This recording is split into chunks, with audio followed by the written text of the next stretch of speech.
오늘 사순절 그리고 또 뭐 그 이후에 성령 강림절까지 계속 말씀드리겠습니다만, 예수님께서 계시는 곳, 예수께서 계시는 곳 두 번째 시간입니다. 요단강을 주제로 말씀을 드리겠습니다.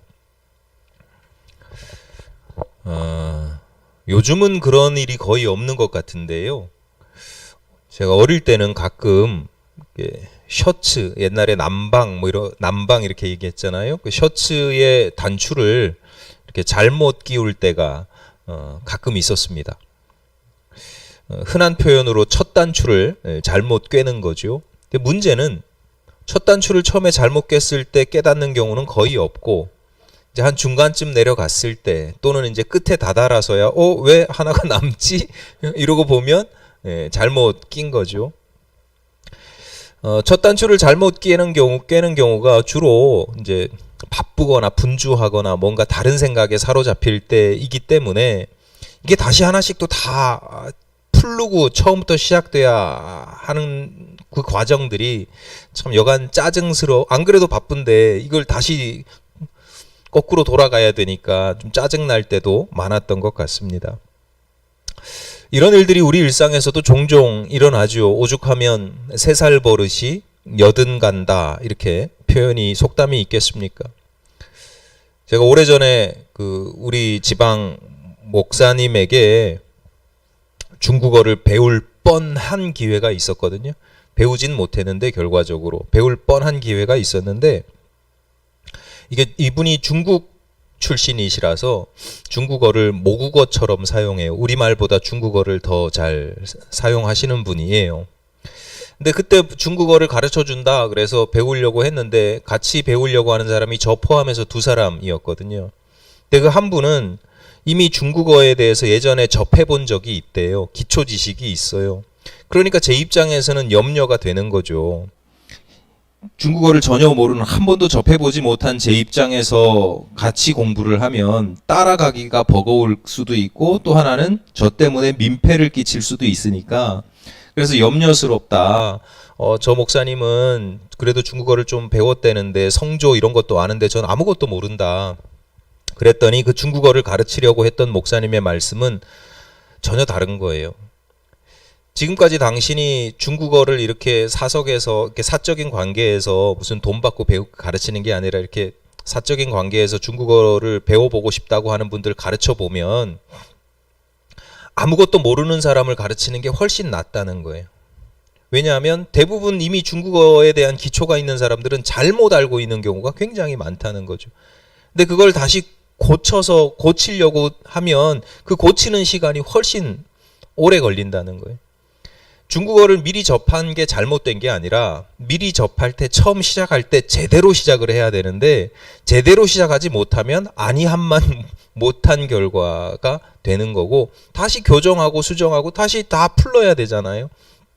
그래서 힘들다, 어렵다, 뭐 이런 이야기들을 하더라고요. 비슷한 일들이 참 많습니다. 제가 전문가는 아니지만 가끔 뭔가 이렇게 간단하게라도 가르쳐야 할 때가 있잖아요. 뭐 노래를 가르칠 때도 있고, 우리 지난번에 권사님 2분 기타 같은 거 가르칠 때가 있는데, 어떻게 가르쳐야, 어떤 식으로 이 레슨을 진행을 해야 배우는 사람들 입장에서 재미있게 접할 수 있고 쉽게 접할 수 있다는 걸 알거든요. 그런데도 정석으로 가르치려고 해요. 완전히 정석은 아니래도 가능한 정석, 힘들고 어려운, 처음에 힘들고 어려우니까 쉬운 방법으로 가는 게 아니고, 처음이니까 제대로 된 방법으로 가르치려고 해요. 알고는 있어요. 이게 힘들어서, 배우는 사람이 힘들어서 재미가 없어서 포기할 수도 있다, 지겨워서 쉽게 포기할 수 있다 라는 걸 알고 있는데도 왜 그렇게 하냐면 제 개인적인 성향 때문이에요. 저에게는 그렇게 힘들어서 어려워서 포기하는 것보다 저에게는 더 두려운 게 뭐냐면 잘못 알고 있는 거예요. 잘못 배우는 거예요. 처음에는 잘 모르거든요. 잘못된 습관이라는 걸 처음에는 잘 모른단 말이죠. 그리고 뭐 이 정도는 괜찮지, 뭐 중요하지 않아 보이는데, 이게 나중에 깨닫게 되면, 깨닫게 될 때는 그때는 엄청 후회되고요. 그리고 돌아오는 길이 엄청나게 멀고 심지어 이제 돌아오는 걸 포기하게 되는 경우도 많습니다. 제가 신앙에 대해서도 교훈을 주거나 가르치거나 할 때도 항상 조심스러운 게 그거예요. 간단하게 쉽게 이해할 수 있는 방법이 있어요. 그냥 간단하게 이렇게 하십시오. 이렇게 하면 됩니다. 근데 그렇게 하기가 너무 두려운 거예요. 잘못된 길로 갈까봐. 그러니까 우리는 뻔한 말씀이지만 매사에 첫 단추를 잘 꿰어야 되는 겁니다. 처음부터 무언가를 시작할 때 처음부터 신중해야 되고 잘 준비해야 됩니다.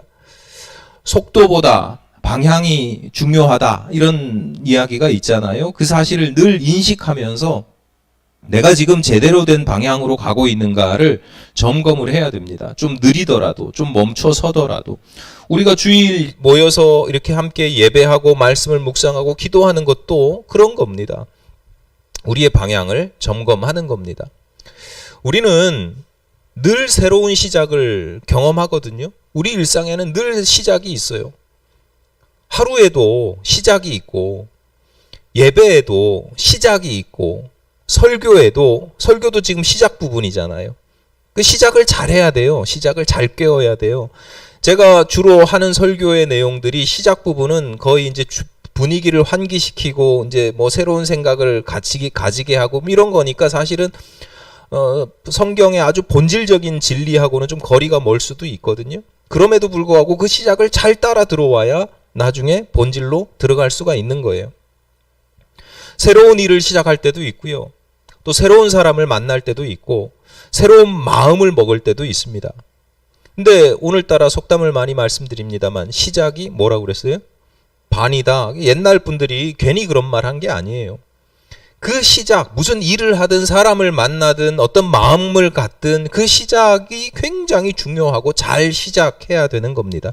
그러니까 여러분의 시작들, 수많은 시작들이 있거든요. 새로운 출발들이 있는데 이게 복되시기를 바랍니다. 성도들에게는 앞서 말씀드렸듯이 주일 그리고 오늘의 예배와 말씀도 또 새로운 한 주간의 시작이거든요. 주일은 주말이 아니에요. 성도들에게는 한 주의 마지막이 아니고 새로운 한 주를 시작하는 거예요. 그 시작의 첫 단추를 잘 꿰시기를 바랍니다. 예수님께서 그 예수님 인생의 마지막 3년 또는 3년 반 또는 학자들마다 뭐 1년 반 뭐 이렇게 추정되는 기간을 공생애라고 합니다. 공생애. 그러니까 예수님이 뭐 30살을 사셨는지 50살을 사셨는지 뭐 성경에 뭐 복음서마다 조금씩 다르지만 복음서에는 뭐 50살이 30살이라고 33세 뭐 이렇게 말씀을 하시는데 어쨌거나 그 전체에 비하면 그 공생애라고 하는 시간은 좀 짧지요. 어쨌거나 그 공생애를 그래서 구별하는데 공적인 삶을 사셨다 이런 뜻입니다. 그러니까 개인이 먹고 사는 문제. 예수님 직업이 뭐예요? 예, 목수. 그러니까 우리식으로 번역해서 목수고 석수, 그러니까 돌 다루고 이제 집 짓고 어떻게 보면 노동자 출신이거든요. 이제 그걸로 개인이 먹고 살아야 되고 가족을 책임져야 됐잖아요. 근데 그런 문제가 아니라 그 모든 것을 내려놓고 공공의 문제, 공적인 삶을 위해서 공공을 위해서 투신하고 헌신하신 기간을 공생애라고 합니다. 그러니까 예수님의 이전의 삶, 사적인 삶과는 다른 삶이 공생애인 거죠. 그 공생애를 시작하시면서 그리고 또는 어떻게 보면 그 공생애를 준비하시면서 예수님은 내가 이제 공적인 생애를 시작한다라고 하면서 두 가지의 통과 의례를 지나는데요. 순서를 바꿔서 말씀드리면 하나는 광야에서 마귀에게 금식하다가 마귀에게 시험을 받으신 사건이고요. 또 하나는 오늘 본문의 기록처럼 요한에게 세례를 요단강에서 요한에게 세례를 받으신 것입니다. 그러니까 예수께서 요단강에서 요한에게 세례를 받으셨다라고 하는 것이 가지는 또 여러 가지 의미 중에 하나가 뭐냐면 요단강은 예수님에게 새로운 시작을 하는 새로운 삶을 시작하신 장소가 되는 거예요. 그러니까 예수님께서 내 새로운 공생의 첫 단추를 어디에서 꿰었냐면 요단강에서 꿰었고요. 그 첫 단추를 무엇으로 꿰었냐면 요한에게 세례받는 것으로 시작하셨다라고 하는 건데 그 시작이 매우 좋습니다. 그러니까 성도들에게 참 본이 돼요.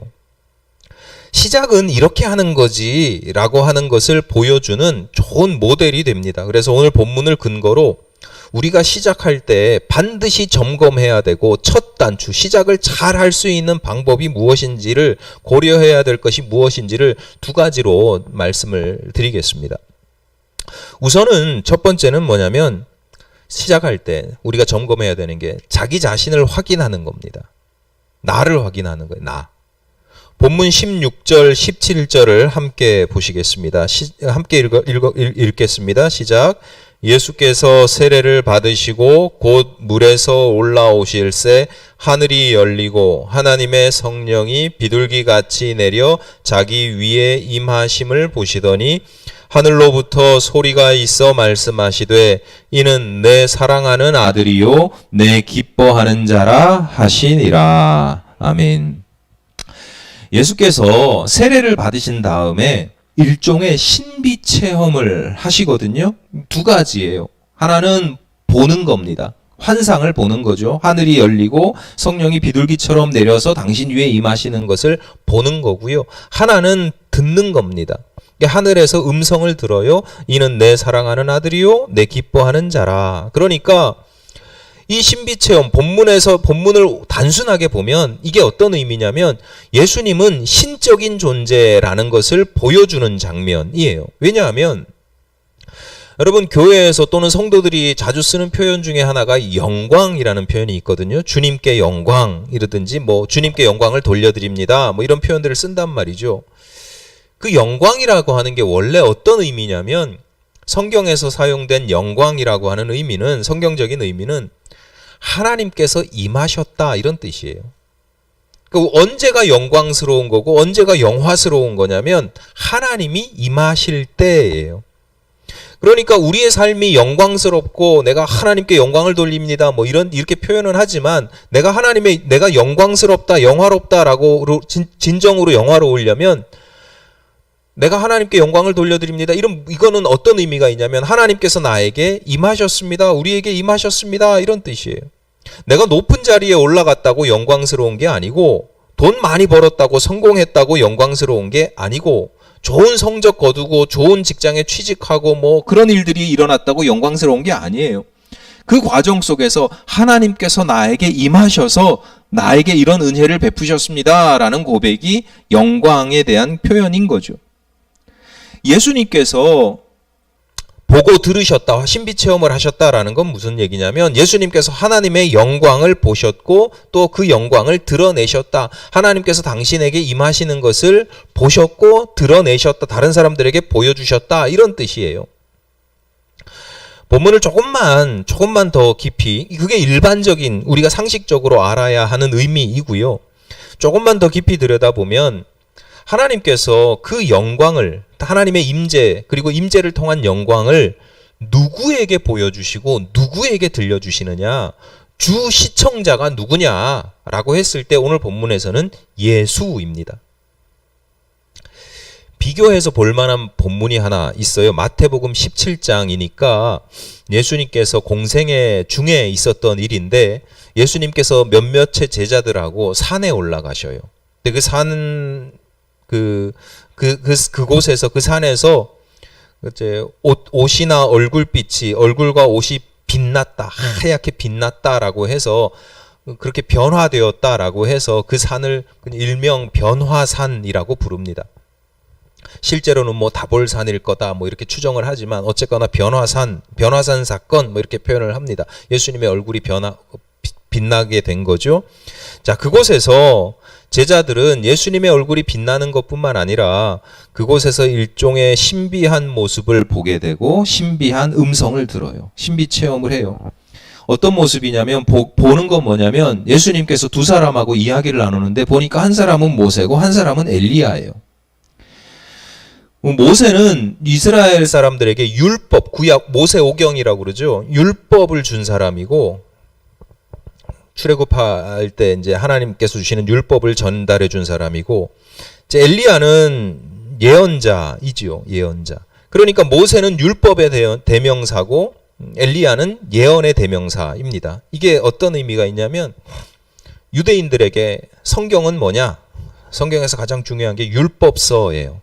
그 다음에 중요한 게 뭐냐? 예언서예요. 그 외에 뭐 시가서, 성문서 뭐 이런 것들이 있는데 어쨌거나 유대인들에게 모세와 엘리야 그러면 하나님의 말씀이에요.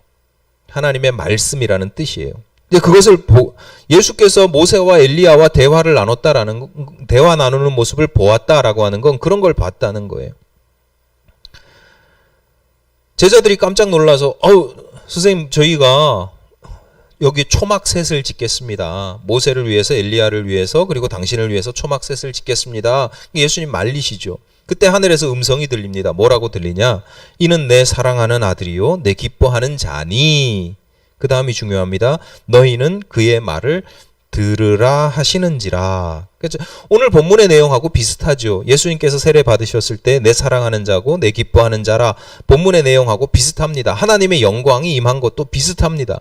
그 영광을 두 가지 방식으로 보여주시고 들려주신 것도 비슷합니다. 거의 동일합니다. 그런데 이 마태복음 17장과 오늘 본문에 중요한 차이가 있는데 시청자가 달라요. 누구에게 보여주시고 누구에게 들려주시느냐. 예수님이 그 자리에 있었으니까 못 보시고 안 들으신 건 아닌데 누구에게 들려주시느냐. 마태복음 17장의 내용은 예수님의 제자들에게 들려주시는 거예요. 왜냐하면 이제 제자들이 딱 그 시점에서 새로운 출발을 해야 되거든요. 지금까지는 스승 예수께서 아주 권위 있게 말씀을 전하시고 귀신을 내어 쫓고 병든 자를 고치고 막 이런 모습들을 보면서 따라다녔어요. 쫓아다녔어요. 그런데 이제부터는 어떤 일이 벌어질 거냐면 예수님께서 고난당하시고 무시당하시고 조롱당하시고 멸시당하시다가 결국은 십자가에 달려서 돌아가시는 그 예수님의 모습을 보면서 예수님을 따라야 되는 거예요. 그러니까 그럴 때마다 그 마음이 얼마나 흔들리겠어요. 예수님이 그리스도가 아닌가? 이렇게 힘없이 무력하게 이렇게 당하는 걸 보면 내가 쫓아다니는 스승 예수가 과연 그리스도가 맞는지 의심이 생길 수밖에 없죠. 그러니까 그런 의심이 생기기 전에 변화산 사건을 통해서 하나님께서 그 제자들에게 그러지 말아라. 그럴 필요 없다. 예수는 너희가 쫓아다니는 예수는 틀림없이 하나님께서 기뻐하시는 사랑하는 아들이니까 흔들리지 말고 온전히 그분의 말씀을 따라라. 그분이 뭐라고 말씀하시면 이상하게 여기지 말고 말씀을 잘 듣고 따르고 순종해라. 이렇게 가르치는 겁니다. 그러니까 다시 말씀드리지만 변화산에서 보여주신 하나님의 영광은 예수에게 임한 것이지만 또 한편으로는 제자들에게 보여주신 것이죠. 왜냐하면 제자들에게 그 모습이 필요하니까, 그 모습을 봐야 될 이유가 있으니까. 예수께서 하나님의 사랑하는 아들이라는 것도 중요하지만 더불어서 제자들은 내가 그런 예수를 따라다니는 사람이다 라고 하는 자기 정체성을 가지게 되기 때문입니다. 이게 이런 점에서 보면 오늘 본문도 마찬가지예요. 하나님께서 왜 당신의 임재를, 당신의 영광을 보여주시고 들려주시는가? 예수님께. 그것이 예수님께 필요하기 때문인 겁니다. 예수께서 이제 공적인 생애를 막 시작하실 때 그게 필요하다는 거예요. 무슨 얘기냐? 예수님께서 당신이 지금 누구인지를 모르시는 게 아니에요. 하나님의 아들이라는 거 알고요. 하나님께서 사랑하신다는 거 알고요. 하나님께서 사명을 주셨다는 것도 아시기 때문에 공생애를 시작하시는 겁니다. 이제 때가 되었다. 공적인 생애를 시작할 때가 되었다라는 것도 다 알고 하셔요. 그런데 그럼에도 불구하고 시작할 때 한 번 더 확인하는 겁니다. 확신을 갖는 겁니다. 하나님의 환상과 음성으로 하나님께서 환상과 음성으로 확신을 주시는 거예요. 내가 시작할 때 내가 갖는 확신이 아니고 난 이런 사람이야 라고 내가 갖는 확신이 맞는지 아닌지를 확인하는 거예요. 하나님께서 확인시켜 주시는 거예요. 왜냐하면 이후의 공생애가 그렇게 만만치가 않거든요. 쉽지가 않거든요. 힘들고 어렵고 고통스럽거든요. 외롭거든요. 그러다 보면 자기 자신을 잊어버리고 자기 자신을 잃어버리게 될 수도 있는 거거든요. 그러니까 하나님께서 주시는 확신을 가지고 시작하는 게 이 세례를 받고 그 하나님의 영광이 임한 것의 의미다라고 하는 것입니다. 가끔 연애 상담을 하거나 또는 결혼 생활 뭐 이런 것에 대한 이야기를 뭐 구체적으로 상담 이게 아니더라도 이렇게 이야기를 나눌 때가 있어요. 그럴 때마다 제가 항상 뻔한 이야기지만 조언하는 것 중에 하나가 뭐냐면 절대로 당신 자신을 잃어버리면 안 된다. 누군가를 사랑하거나 그래서 결혼한다라고 하는 것은 둘이 하나가 되는 것이 아니다. 둘은 절대로 하나가 될 수도 없고 하나가 되어서도 안 된다라고 가르칩니다. 왜 싸우고 갈등하느냐? 하나가 되려고 하다가 싸워요.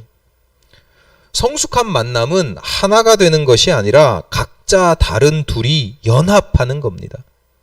한 마음 한 몸이 되는 게 아니라 둘이 인생길을 손잡고 같이 가는 거예요. 인생길을 함께 걷는 거예요. 제가 왜 이렇게 조언을 하겠습니까? 반대로 살아가는 게 아니라 아예 반대로 생각하고 반대로 살아가는 경우가 훨씬 많아요. 희생, 헌신이라고 하는 명분으로 나를 잃어버리는 경우가 있어요. 우리는 교회에서 그런 얘기, 희생하십시오, 헌신하십시오, 참으십시오. 전 그렇게 가르치지 않습니다. 희생해야 될 때가 있고 헌신해야 될 때가 있지만 그렇다고 해서 나를 잃어버리면 안 되는 거예요. 내가 있는 상태에서 희생하고 헌신하는 것이죠. 반대로 상대방의 존재도 인정을 해야 돼요. 상대방의 존재를 인정하지 않는 경우가 많아요. 왜? 우리는 하나니까. 하나인데 꼭 지 뜻대로 가야 돼. 하나인데 당신 뜻은 필요가 없고 소용이 없고 그건 틀린 거예요. 그러니까 우리는 둘이라고 서로의 존재를 인정하고 나 자신을 잃어버리지 않아야 되는데 이게 말이 쉽지 사실 실상은 그렇게 만만치가 않습니다. 그래서 우리는 종종 살아가다 보면 우리 일상에서도 자기 자신을 잃어버릴 때가 종종 있습니다. 아무리 자신감이 가득 차던 사람도요, 실패와 좌절을 반복해서 경험하다 보면 우울감에 빠지죠. 반대로 겸손하고 배려가 많던 사람도 승승장구를 거듭하다 보면 자기도 모르게 그 겸손했던 자기를 잃어버리고 교만해질 때도 있습니다. 자신감이라고 하는 게 영어로는 self confidence거든요. 자기 확신이에요. 자기가 자신을 믿는 거예요. 그 자신감이라고 하는 게 자기 확신, 자신감이라고 하는 건 어쩔 수 없이 상황과 처지에 엄청난 영향을 받게 됩니다. 그래서 자꾸 잘못된 길로 가는 거예요. 자기를 잃어버리는 거예요. 그러니까 우리가 늘 점검해야 되는 것 중에 하나가 자기 정체성이에요. 살아가면서 늘 내가 누구인가를 확인을 해야 되는 거예요. 내가 진짜 내가 누군가, 나의 본질이 무엇인가. 성도들은 하나님께서 그런 기회를 주신 거예요. 오늘 본문처럼 예수님의 계시 또는 말씀을 묵상하면서 또는 기도 중에 내가 누구인가를 보게 되고 듣게 되고 깨닫게 되는 사람이죠. 여러분 말씀 들으면서 맞아, 옳아 뭐 이 정도가 아니라 그 가운데 나를 항상 적용시켜 보는 거예요. 그래서 내가 누구인가라는 거예요. 내가 세상에서 잘 나가고 교만함에 사로잡혀 있는데도 교만한 줄 모를 때 하나님께서 말씀으로 우리에게 뭐라고 말씀하시냐면 넌 죄인이야. 너의 본질은 죄인이야 라고 깨닫게 해주시는 거예요. 내가 실패하고 넘어져서 스스로에 대해서 무력해지고 나는 아무것도 아닌 존재인 것처럼 여겨지고 막 가치 없게 여겨질 때, 실패할 때 주님께서 뭐라고 기도하는 중에 주님께서 너는 내가 사랑하는 딸이야. 내 사랑하는 아들이야. 너는 이미 구원받은 하나님의 자녀야, 백성이야 라고 말씀을 해주시는데 그게 그저 위로의 말씀이 아니라 나 상황과 처지에 따라서 잃어버린 내가 아닌 그 우리의 본질, 나의 본질을 자꾸 되새겨 주는 거죠. 우리가 새로운 시작을 할 때 기도하고 말씀 읽는 이유가 그런 거예요. 내가 누구인지를 확인시켜 주시거든요.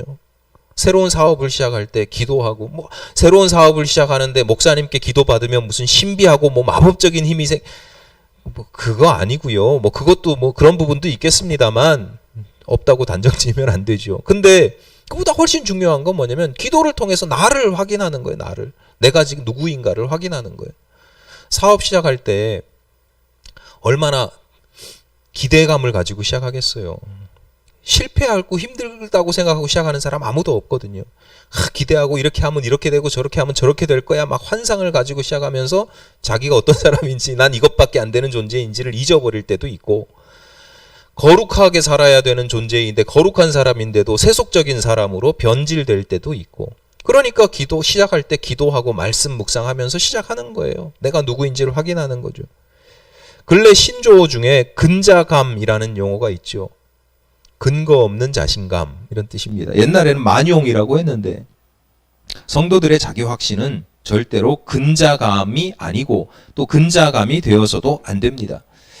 성도들의 믿음이라고 하는 것을 빙자해서 자기가 믿고 싶은 것만 믿고 자기가 바라는 것만 믿고 자기 자신을 바라는 대로만 보는 경우가 있는데 그게 아니고요. 나의 시선이 아니라 하나님의 계시, 하나님께서 보여주시고 들려주시기 때문에 그 하나님의 뜻이 우리의 근거, 우리 자신감의 근거가 되는 것입니다. 여러분 자신을 잃어버리지 않기를 바라고요.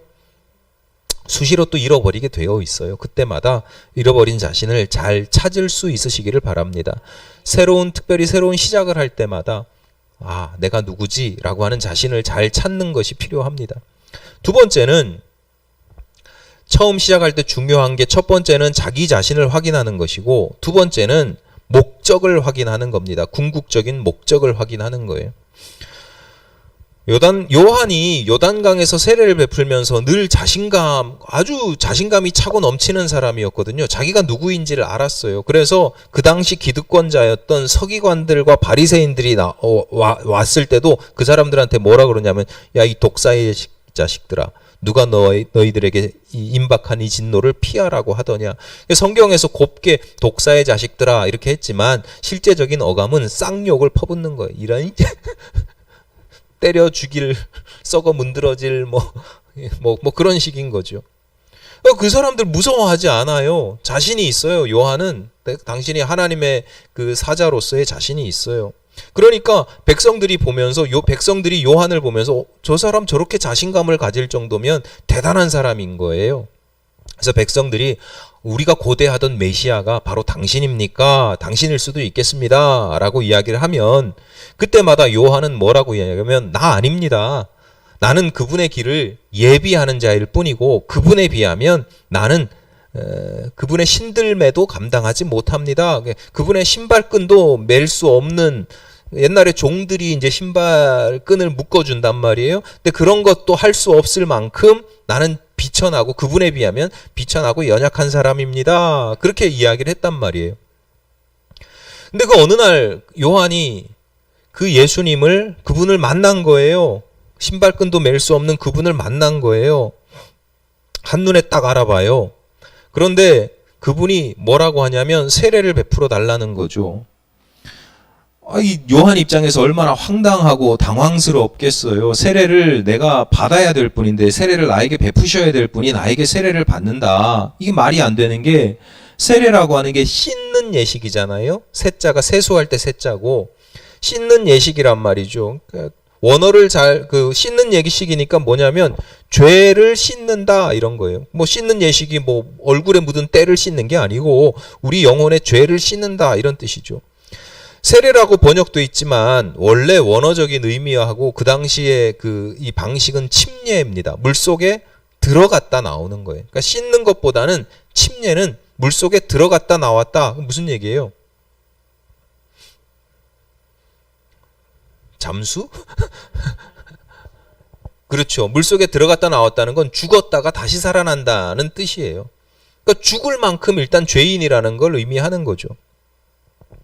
세례든 침례든 죄가 그 기본이 배경이에요. 그러니까 예수님께서 나에게 세례를 베풀어 달라라고 하는 것은 당신을 스스로 더러운 존재로 여긴다는 거예요. 그러니까 요한 입장에서는 이게 말이 안 되는 거잖아요. 게다가 불경한 일이기도 하고, 그래서 난 못하겠습니다 라고 이야기를 하는 겁니다. 15절입니다. 예수께서 대답하여 이르시되 이제 허락하라. 우리가 이와 같이 하여 모든 의를 이루는 것이 합당하니라 하시니 이에 요한이 허락하는지라. 예수님이 딱 한마디 하시는 거예요. 모든 의를 이루는 것이 합당하니라. 이게 지금 경우에 맞지 않은 일이잖아요. 예수께서 요한에게 세례를 베풀어야지 요한이 예수께 세례를 베푸는 건 이게 경우에 합당하지 않은 일입니다. 그걸 알아요. 근데도 이렇게 하는 건 뭐냐면 그것이 의를 이루는 일이다라고 이야기를 하는 겁니다. 예수님께서 공생애를 시작하시는 가장 근본적이고 궁극적인 이유가 뭐냐? 하나님의 의를 이루기 위해서입니다.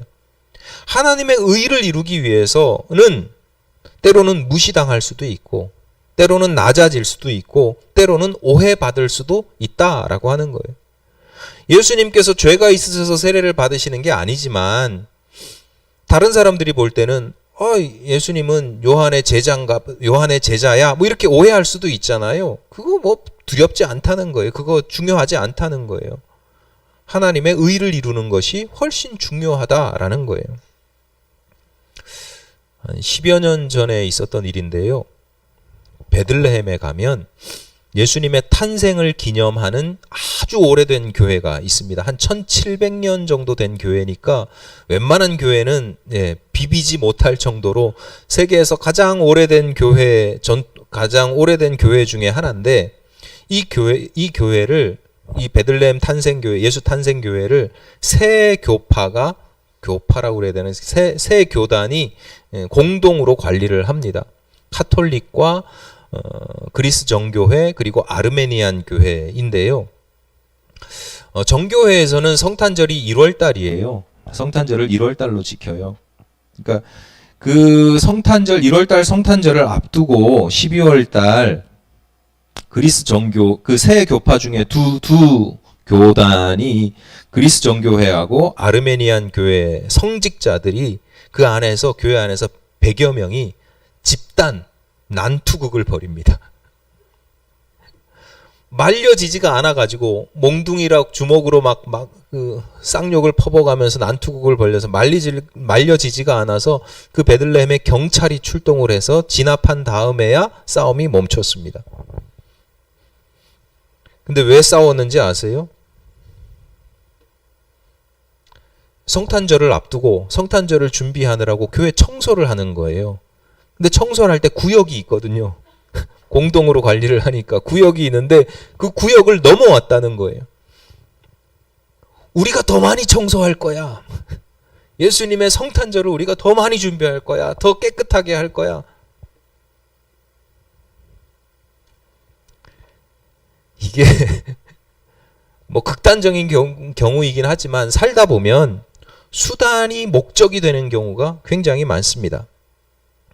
예컨대 성공해야 되는 이유가 있죠. 돈을 벌어야 하는 목적이 있습니다. 그런데 어느 순간 성공 그 자체가 목적이 되고 돈 그 자체가 이유가 됩니다. 어떤 일을 효과적으로 잘 처리하기 위해서 바르게 처리하기 위해서 나름의 질서와 규칙을 세우거든요. 근데 시간이 지나면서 그 질서와 규칙을 지키는 것 자체에 집착하게 됩니다. 성경의 시대에 율법주의자들이 판을 치는 이유이고요. 오늘날 현대 교회도 다르지 않습니다. 본질적이고 궁극적인 하나님의 뜻에 대한 관심은 폄훼되고 그저 파편적인 성경 한 구절, 한 단어 이런 것들에 집착하게 되고 그래서 하나님의 뜻은 본질적으로 하나님께서 우리에게 원하시는 하나님의 뜻은 오히려 왜곡되는 경우가 참 많아요. 말끝마다 사랑의 하나님이라고 하면서 성경 구절에 한 이방인들을 어떻게 해라 라고 하는 구절을 하나 가지고 와서 혐오하고 배척하고 미워하고 배제시키는 것들을 하나님의 사랑이라고 이야기하면 이게 뭐가 바뀐 거죠. 결과적으로 그분들이 그렇게 되면 성경이 하나님께로 가까이 다가가는 수단이 되는 것이 아니라 오히려 하나님께로 가까이 가는 것을 막아 세우는 바리케이트가 되는 경우를 종종 봅니다. 그러므로 우리가 늘 점검해야 되는 것 중에 하나가 뭐냐? 궁극적인 목적이 무엇이냐? 나의 목적의식입니다. 내 인생의 궁극적인 목적이나 목표가 무엇인지를 확인하는 겁니다. 나를 향한 하나님의 계획, 목적이 무엇인지를 보고 듣고 깨닫는 것입니다. 우리를 향한 하나님의 목적 중에 하나가 모든 사람들에게 해당되는 목적 중에 하나가 다 각각이 조금 다를 수 있지만 모든 사람들에게 모든 성도들에게 공통적으로 주신 하나님의 목적 중에 하나가 의를 이루는 것입니다.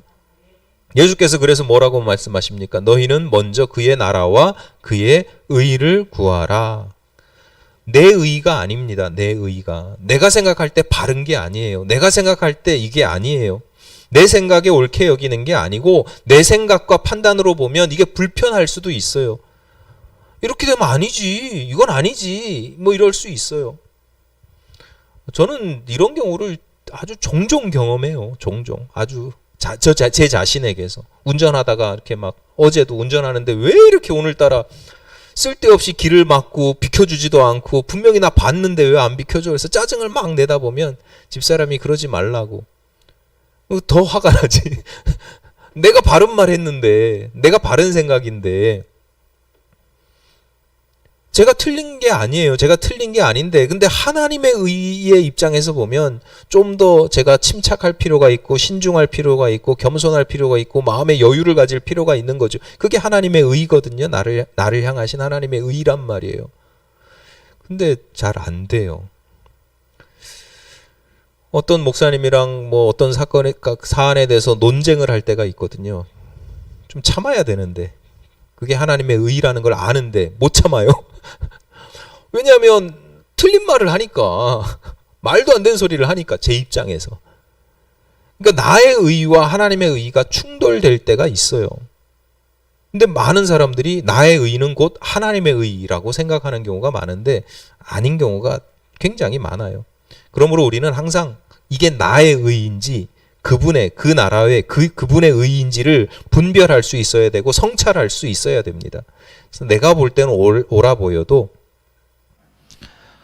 하나님의 의를 내가 볼 때는 이게 옳지 않고 불편하고 좀 양보하고 뭐 그래 보여도 하나님의 의를 이루는 일이라고 하면 그것을 위해서 좀 내려놓을 수도 있어야 되는데, 이러려면 늘 나를 향하신 하나님의 궁극적인 목적, 내 인생의 궁극적인 목적이 무엇인가를 늘 분별하고 성찰하고 살펴야 되는 거죠.